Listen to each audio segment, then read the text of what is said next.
what we have seen in the performance is a transformation between two figures. The first one is called MacGhillie, and the MacGhillie is a camouflage suit which was originally used in Scotland in the 19th century to approach animals.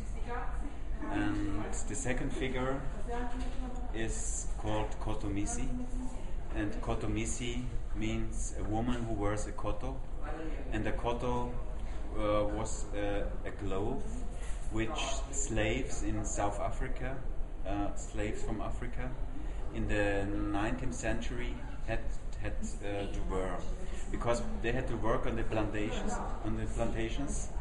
and before they were naked. They only had a little protection here, but then they had to dress because they were often raped because they were naked, and then they had to dress with this kotomisi, and they used many layers of the clothes. So they used the clothes also to become bigger than men, and they also referenced to French soldiers because they had on their heads they had also many clothes, and then they put a construction which reminded on a soldier.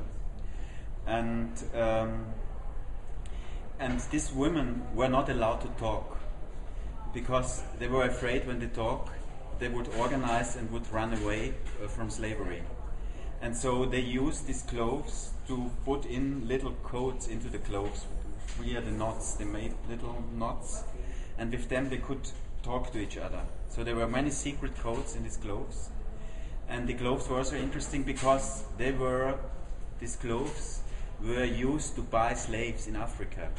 So Dutch or English or French slave traders bought textiles, for instance in Switzerland in the 90s, and with these textiles they went to Africa, they bought the slaves, and then the slaves were brought to South America, and then the slaves used the textiles which they were bought with so this is they were dirty textiles for them, but they transformed the textiles to something which they could use usefully to emancipate or try to emancipate. But on the other hand, it's very ambivalent because they hated these clothes because they were defeminized. They say they lose their identity of females because you couldn't see what is behind. And also the people when I'm behind, nobody knows it's a woman if I'm a man or a woman. And so it's all about ambivalence and identitylessness. And we are interested in no identities. What does it mean to have no face? Because in a Western society you can do anything and you can be anything, but you are not allowed to be nothing, and nothing means to have no face. So these are both costumes which have no face and have no head, and so the head is also then only worn aside.